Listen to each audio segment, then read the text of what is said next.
En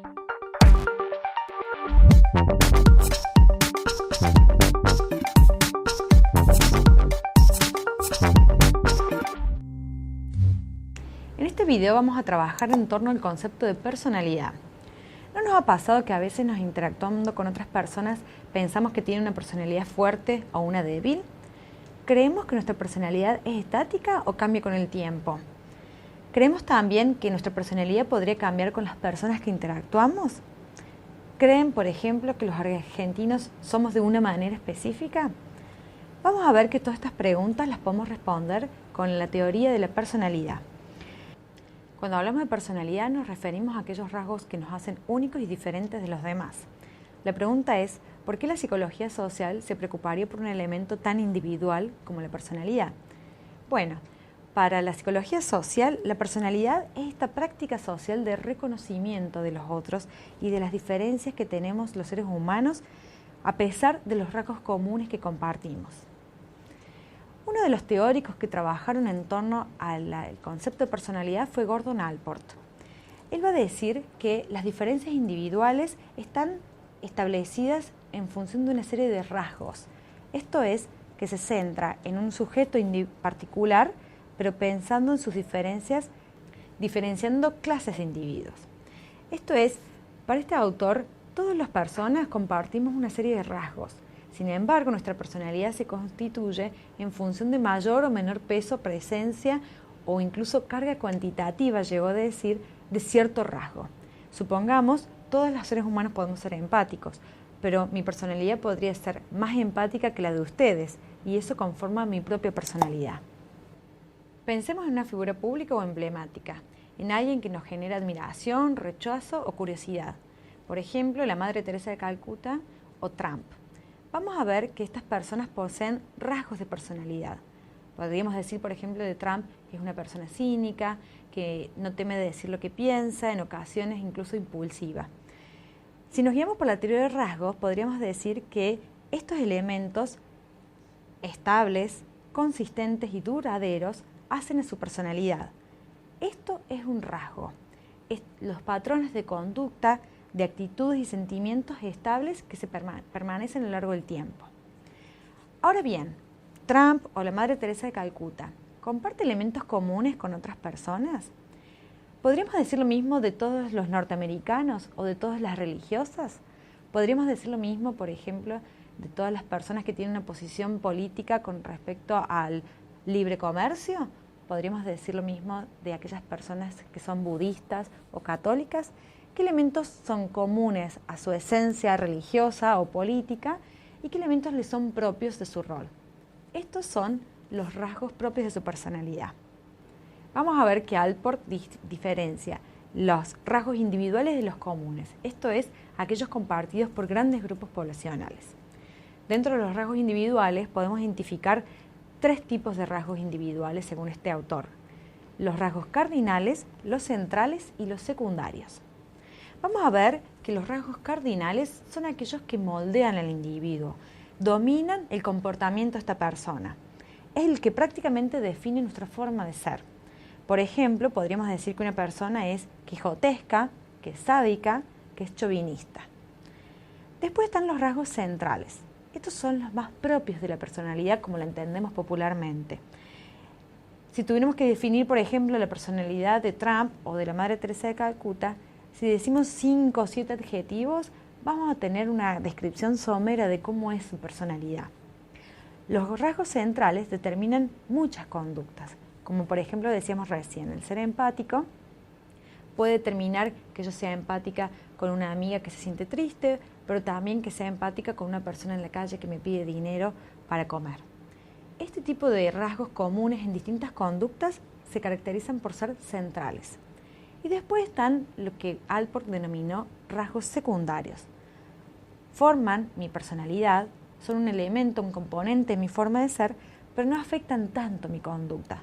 Por ejemplo, si a mí me gusta comer espinaca o no me gusta, si me gusta que me hagan cosquillas o no, son elementos de mi personalidad, pero que no definen mis conductas generales o mi posicionamiento frente al mundo.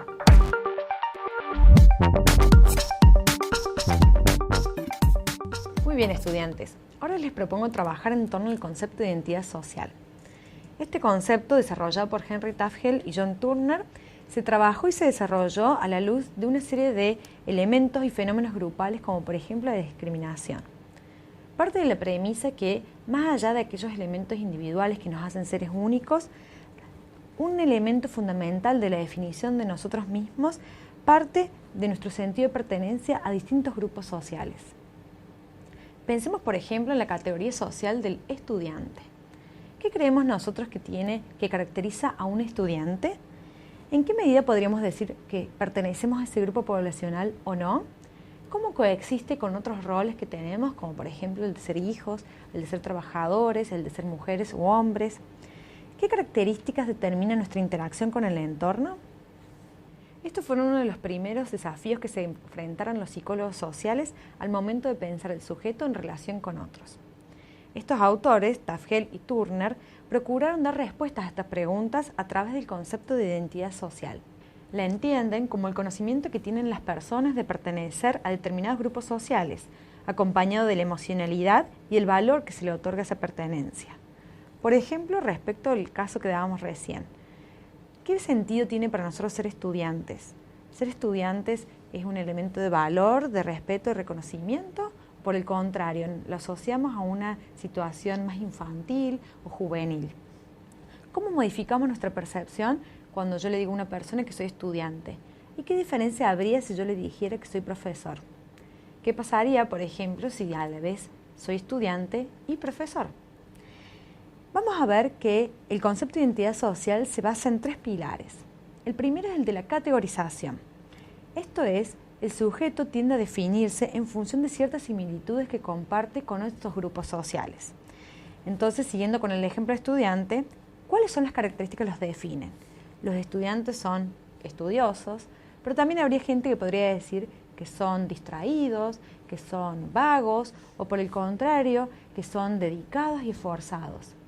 Cómo esta distinción nos permite pertenecer a un grupo y después podemos decir, por ejemplo, que yo formo parte del grupo de los estudiantes aplicados y no del grupo de los estudiantes revoltosos, por ejemplo.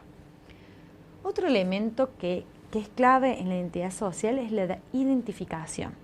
Esto es, yo me considero reflejado en este grupo social que he categorizado, ¿pertenezco a ese o no? ¿Comparto todos los elementos en común o hay algunos que son propios o distintos en mí? Este elemento de identificación permite diferenciar un ellos de un nosotros. Vamos a ver que estas distinciones conceptuales nos permiten pensar fenómenos tan complejos como la discriminación. Esta diferenciación entre un ellos y un nosotros nos permite ubicarnos dentro de un grupo y separarnos y oponernos a otro grupo. Entonces, entre la distinción entre profesores y estudiantes, podemos decir que nosotros, los estudiantes, somos esforzados, mientras que los profesores no saben explicar, son complejos en sus materias, no son buenos profesores. Lo mismo sucede en los partidos políticos, en los partidos de fútbol. Vamos a ver que nuestra personalidad, nuestro yo, puede poseer en paralelo y al mismo tiempo distintos roles que pueden ser disímiles, pero al mismo tiempo no entrar en conflicto. Por ejemplo, como les decía recién, yo puedo ser a la vez estudiante y profesor. Eso no significa necesariamente que estas visiones entran en conflicto. Soy docente en una materia y tengo una concepción sobre los estudiantes determinados de ese grupo, de esa materia que poseo, pero al mismo tiempo puedo ser estudiante de un curso, un diplomado y tener una noción sobre los profesores. Sin embargo, estas diferencias de estos niveles de comprensión podrían entrar en conflicto o no, dependiendo del peso relativo. Por ejemplo, si yo en mi diplomado veo que el profesor tiene un comportamiento que es idéntico al que yo poseo como profesora, esos elementos se van a poner en común y van a poner un peso distinto a si no están conectados entre sí. El tercer elemento que es importante para trabajar en torno a la identidad social es la comparación. Vemos recién que había una distinción entre un ellos y nosotros, el concepto de identificación. En estas distinciones grupales vamos a comparar los dos grupos. El nosotros se compone generalmente de valencias positivas, tendemos a interpretar como mejores nuestras prácticas, nuestras conversaciones, nuestros quehaceres.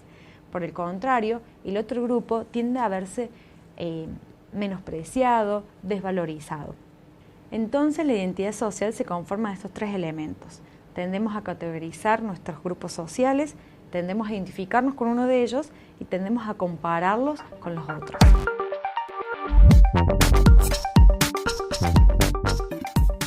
En este video les invito a trabajar en torno al concepto de estereotipos.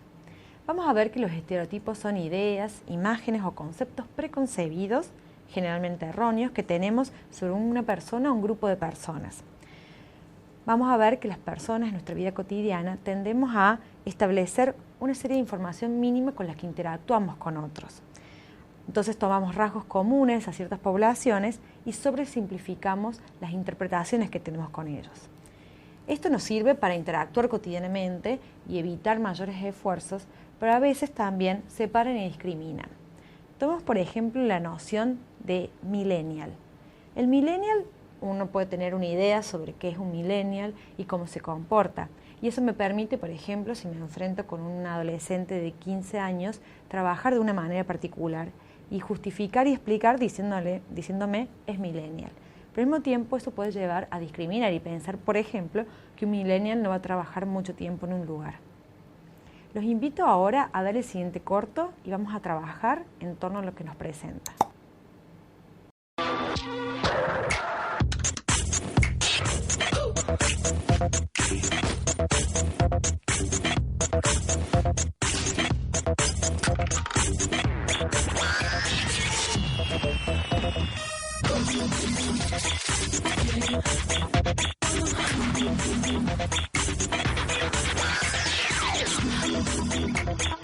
One Million, the new fragrance for men by Paco Rabanne.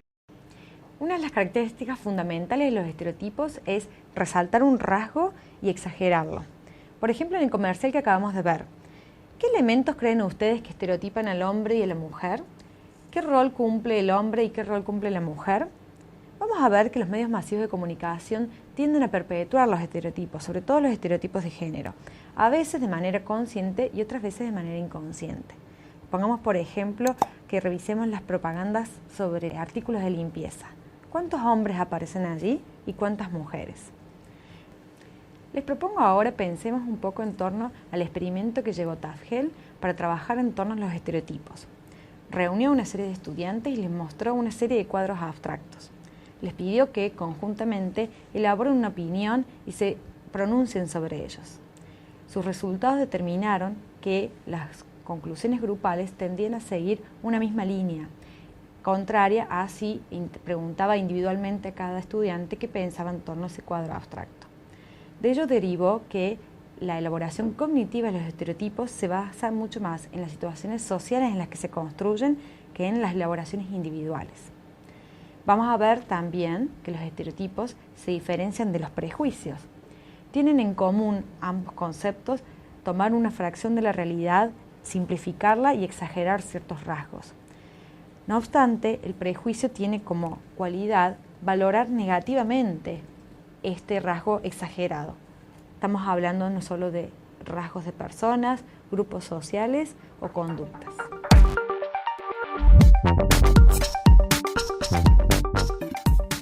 En esta sección los invito a trabajar en torno a los estereotipos de género. Este concepto se define como un conjunto de creencias compartidas socialmente acerca de las características que poseen los hombres y las mujeres. Se suelen aplicar de manera indiscriminada a todas las personas que entran dentro de uno u otro grupo. Vamos a ver que hay dos elementos, dos instancias de socialización fundamentales donde se desarrollan y se establecen los estereotipos de género. Por una parte está la familia y por otra parte está la escuela. Respecto a la familia, vamos a ver que desde la crianza se establecen una serie de patrones de lo que se concibe que es cómo debe ser o cómo es una niña, cómo debe ser o cómo es un niño. Entonces, no solo hay una serie de juegos adecuados, sino también una serie de comportamientos, una serie incluso hasta de corporalidad. Se puede decir, por ejemplo, que las niñas deben ser suaves, deben jugar las muñecas, deben ser dóciles, mientras que los hombres deben ser no pueden llorar, deben ser más duros, deben de jugar a la pelota. Los invito a ver el siguiente video que nos invita a reflexionar en torno a cómo desde el seno familiar se establecen y se rigidizan los estereotipos de género. Tan leve 1, 2, 3 pas de bourré, tan leve 1, 2, 3 pas de bourré, tan leve 1, 2, 3 pas de bourré, tan leve 1, 2, 3 pas de bourré, tan leve 1, 2, 3 pas de bourré. ¡Tú! ¡Fuera!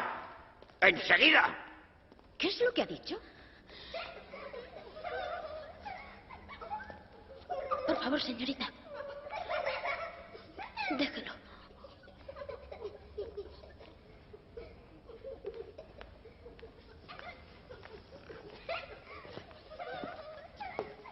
Está bien, volvamos a lo nuestro. Venga, tan leve 1, 2, 3 pas de bourré, tan leve... Vale. ¿Qué tiene de malo? ¿Qué tiene de malo? Es algo normal. Algo normal. Yo iba a clases de ballet. ¿Lo ves? Sí, para tu abuela. Para niñas, no para chicos, Billy. Los chicos juegan al fútbol o boxean o luchan. Pero, joder, no hacen ballet. ¿Quién va a clases de lucha? No empieces, Billy. No sé qué tiene de malo. Sabes perfectamente qué tiene de malo. No lo sé. Sí que lo sabes. No lo sé. Claro que sí que lo sabes. ¿Por quién me tomas? Lo sabes muy bien. ¿Qué?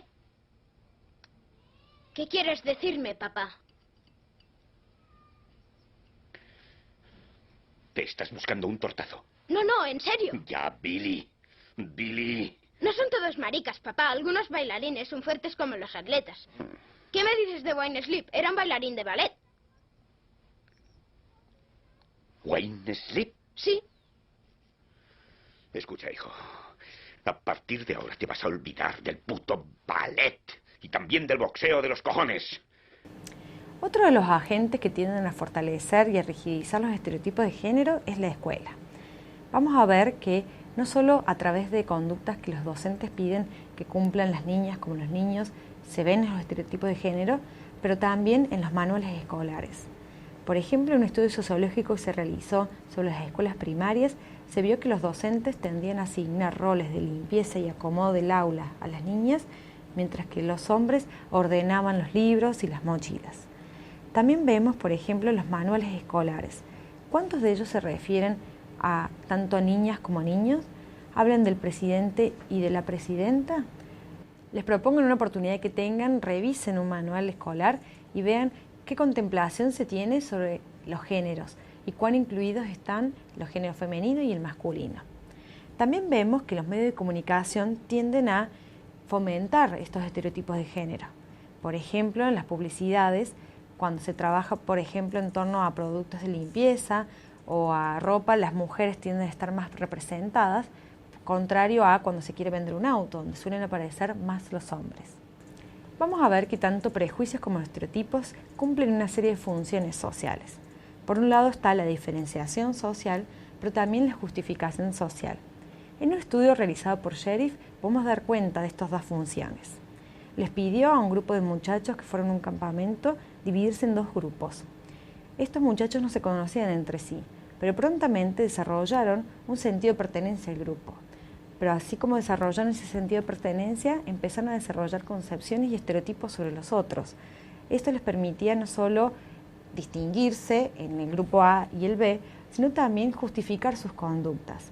Entonces, por ejemplo, mientras unos realizaban una cosa, argumentaban que se debía a la reacción que había tenido el otro grupo.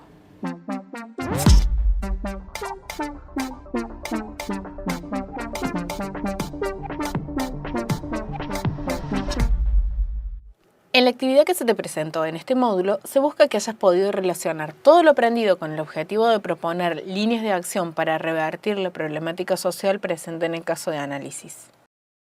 En virtud de lo planteado, debiste: primero, identificar los estereotipos que intervienen como factores causales y sus consecuencias en el hecho. Segundo, detectar las creencias culturales presentes en el hecho noticioso con respecto a hombres y mujeres. Y tercero, proponer la capacitación idónea según las teorías que sirven de base para el cambio de los estereotipos a fin de promover un cambio en la situación. Se espera que hayas podido responder los siguientes interrogantes. Primero, ¿qué tipo de estereotipos está presente como factor causal? Segundo, ¿cuál es la consecuencia de la existencia de estereotipos de género en esta situación? Tercero, ¿con cuáles creencias culturales se asocian las acciones dirigidas hacia hombres y mujeres por parte de los empleados del restaurante con respecto a mujeres y varones? Cuarto, según la hipótesis de cambio del estereotipo, ¿cuál es la opción de capacitación idónea señalada en tu informe?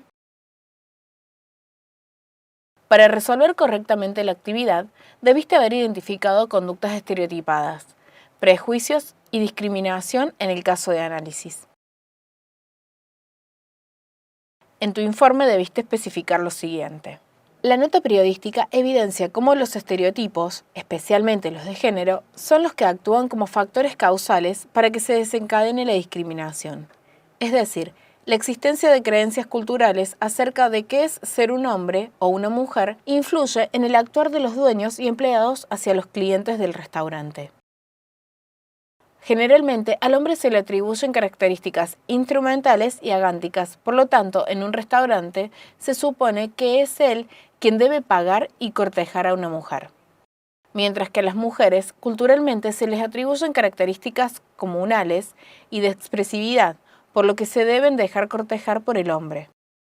Esto produce como consecuencia una conducta discriminatoria hacia las mujeres, entregándoles una carta de menú diferencial respecto del hombre.